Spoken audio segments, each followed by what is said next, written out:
We're going to win so much, you may even get tired of winning. And you'll say, please, please, it's too much winning. We can't take it anymore. Mr. President, it's too much. And I'll say, no, it isn't. We have to keep winning. We have to win more. We're going to win more. We're going to win so much. I love you, Albany. Get out and vote. You will be so... I'll be really honest, Trump is killing me. The markets have not been stable for the past 2 to 3 weeks. Maybe I should have just voted for Kamala Harris. Okay. How do you... At least maybe then the markets would have some sort of stability, because right now it's absolute bullshit. You know, I remember the days in 2018 when the markets were actually somewhat stable, when Trump was in control, and now it's the complete opposite. But who knows? Maybe this is a long-term strategy. Maybe Trump is dumping the prices. I don't think he's intentionally dumping it. But I feel like maybe if his plans end up working in the long term, this could be beneficial. And you'll say, please, please, it's too much winning. You know, prices could go back up again. If you're holding crypto, go up. If you even buy the NAS and the S&P, maybe in the long term it could be good for you. Maybe this is just another dollar cost averaging opportunity. I mean, more than likely it is. Like, these prices, it's not nothing crazy. It's just a bit crazy because I'm trying to trade and I can't really trade. If I was a dollar cost averager trader, I'd be laughing for joy right now. But unfortunately, I intraday trade. So, but we're going besides the point of this video. It's a pre-market analysis video. So let's just get straight into it. Now, price has dropped heavily this week. About 18% on the S&P and probably even more on the NAS. We do have a slight divergence though between the S&P and the NAS, but it looks like by next week this might get taken out. Now, it's very hard to determine what's going on with the markets because, like I said, we're in extremely unstable conditions. But if I was to judge it from a stable perspective, I would assume that, you know, we are in a bearish trend right now. However, we do have the potential of, you know, potentially taking out this, completing this SMT.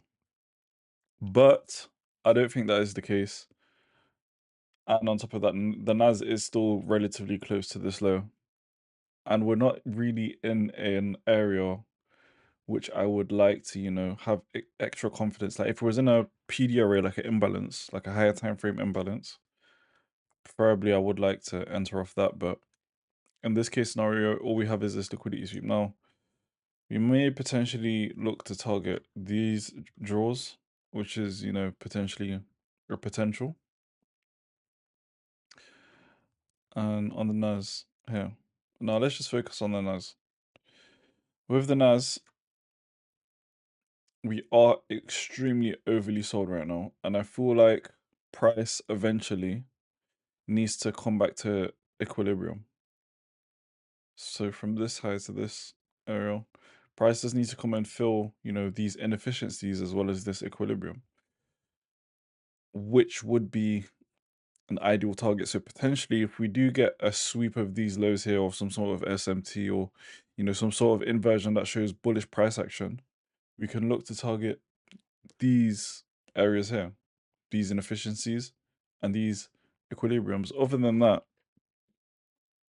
I'll be honest, there isn't much, especially in these stable conditions, unless the market starts to, you know, regulate itself properly, then I don't think there'll be much trading. There shouldn't be much trading. Now, last week wasn't that bad, and then, I mean, like, start of last week wasn't that bad, and then towards the end, it just got a bit too hectic. I think I actually got a winning trade last week, surprisingly, but, you know, it's the same for crypto as well. Extremely bearish. It's not as bad as the S&P, which is surprising. Normally, crypto correlates directly, well, not directly, but a lot heavily with the S&P, but it hasn't been relatively correlating that much. But crypto has been dropping as well. You see Bitcoin, XRP, Ethereum. What do I think about the bull market? Potentially could be over, but this bull market has been filled with surprises. So I wouldn't be surprised if, you know, in the next 2-3 months we just get some mad spike back to all-time highs.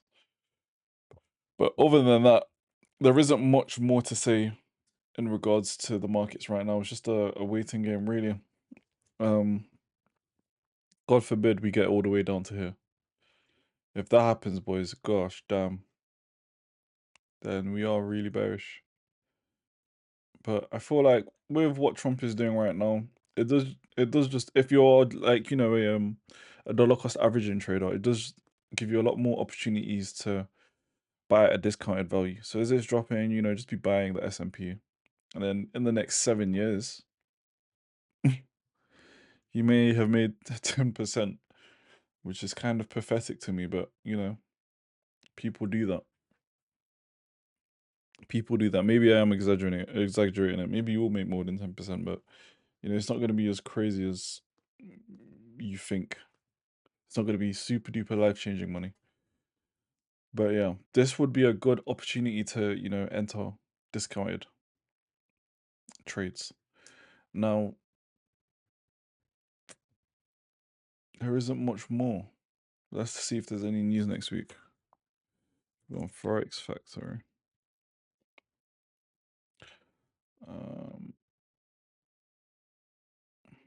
Nothing Monday. Nothing Tuesday.